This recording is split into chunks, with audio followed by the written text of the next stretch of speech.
During the golden age of flying, many airlines focused on international travel and being the first to have routes connecting the globe. However, one airline focused on intercity travel that was changing the way we travel within metropolitan areas until its disastrous end.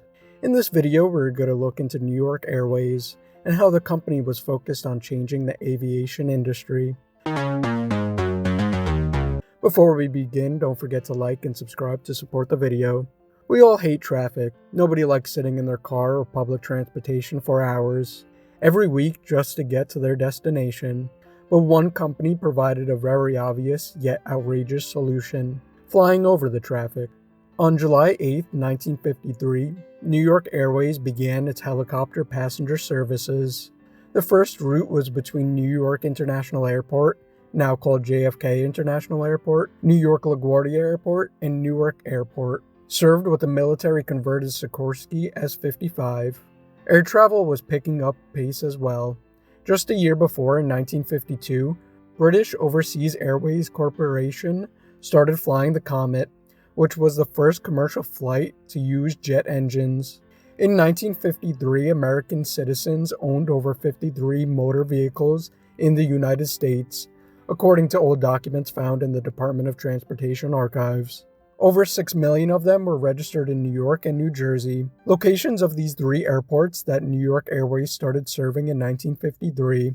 R.L. Cummings Jr., who was the president of New York Airways, saw the perfect opportunity for helicopter flights. New York Airways offered passengers the option to transfer between airports and go above the traffic, and to do so quickly, as the journey between the three New York airports took just an hour and 13 minutes. According to an old flight magazine, passengers loved flying these routes. They enjoyed the opportunity to travel on scenic routes that overlooked Manhattan while traveling between airports for their next flight. When the Pan Am building opened in 1963 with a heliport on its roof that became operational in 1965, New York Airways and Pan Am eventually partnered up to offer flights to and from Midtown Manhattan and land on top of the iconic Pan Am building. The flight from the Pan Am building at the heart of Manhattan to JFK Airport just took 7 minutes, and passengers paid only $7 for the journey. Adjusted for inflation, the ticket would set you back $56 in today's prices, which is still crazy cheap, and was faster and cheaper than an actual taxi ride at the time. New York Airways and Pan Am became an integral part of the culture within the city. The iconic helicopter ride even was shown in movies like Coogan's Bluff, and was the inspiration for the classic Ridley Scott movie Blade Runner. The Port Authority of New York and New York Airways had huge plans for the future of the helicopter travel within New York City, at an age where commercial jetliners were just making their first steps. New heliports in Brooklyn, the Battery, east side of Manhattan, Staten Island, and Newark were in plans. Anyhow, New York Airways became both a cultural icon and an inspiration for other companies and cities. Companies like Sabena, Los Angeles Airways, British European Airways, and Chicago Helicopter Airways started their services months within the first flight of New York Airways.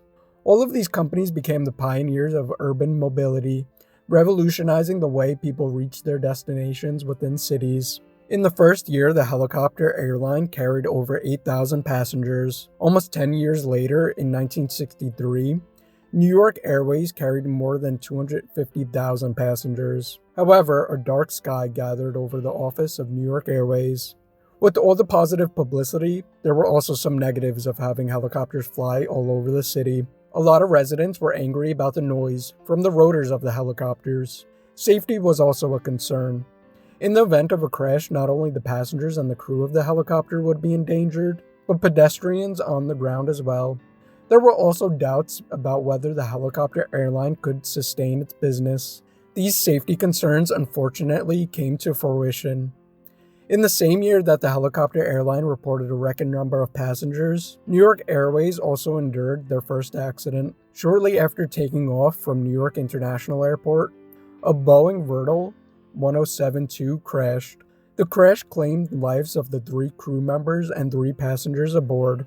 The report outlined from the National Transportation Safety Board, or NTSB, stated the first issue of the airline, as the NTSB determined the crash was related to fatigue to the main rotor shaft and contaminated oil.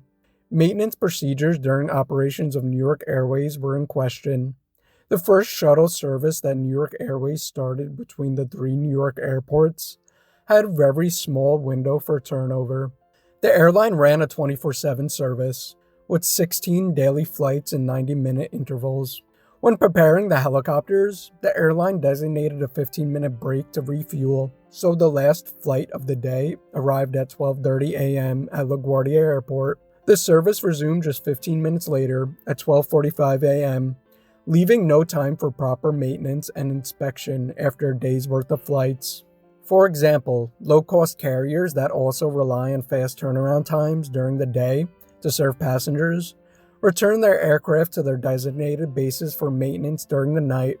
The no-frills airlines can ensure a safe operating condition of the aircraft by doing it this way. Secondly, the airline's passenger service was in financial trouble.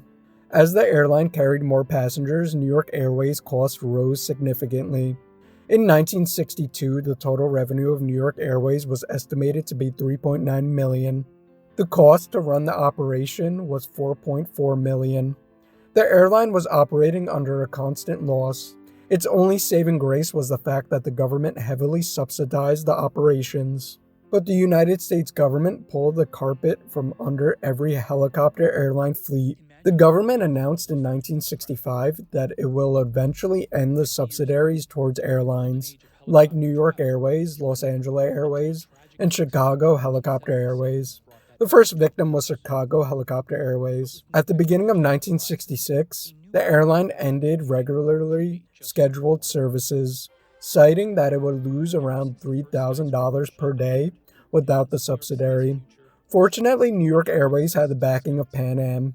The airline was heavily interested in the helicopter service, so much so that Pan Am bought two Boeing Vertol 1072 helicopters and leased them to New York Airways. However, the company was still struggling, and TWA even approached them to buy a piece of the company. Pan Am was already thinking about selling their 45% stake in New York Airways in 1970. A year before, in 1969, Pan Am loaned $400,000 to the helicopter airline.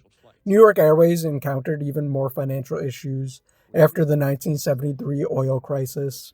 As oil prices quadrupled, so did operating costs, without the subsidiary to cover the increased fuel prices.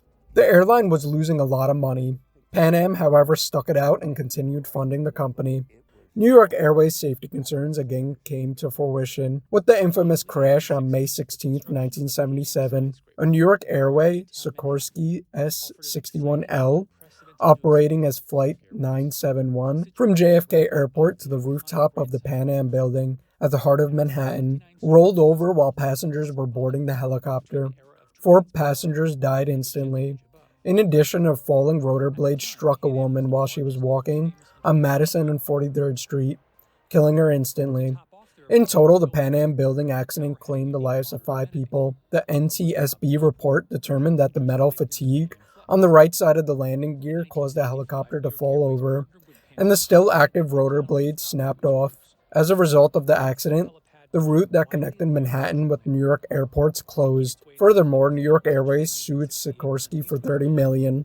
The final nail in the coffin came in April of 1979, when another helicopter suffered a fatigue-related accident.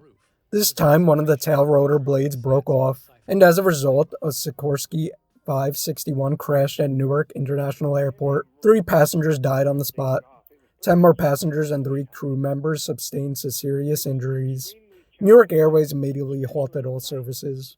On May 16, 1979, the helicopter airline filed for Chapter 11 bankruptcy protection and tried to come up with a plan to resume services. They increased their claims from Sikorsky from $30 million after the Pan Am building accident to $65 million in total. They sold their remaining Sikorsky helicopters and searched for a new manufacturer to provide them with the aircraft needed to resume operations. But New York Airways' plan failed. Sikorsky agreed to pay for the damages, but New York Airways only received $6 million instead of the $65 million that the airline sued for. The money that New York Airways received was not enough to cover its debts to creditors, and the company eventually liquidated all its assets and ceased to exist.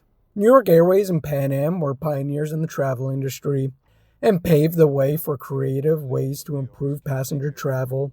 Having helicopters fly around the city may sound like a great idea on paper, but in practice it had its flaws, from high overhead of running the business to safety concerns.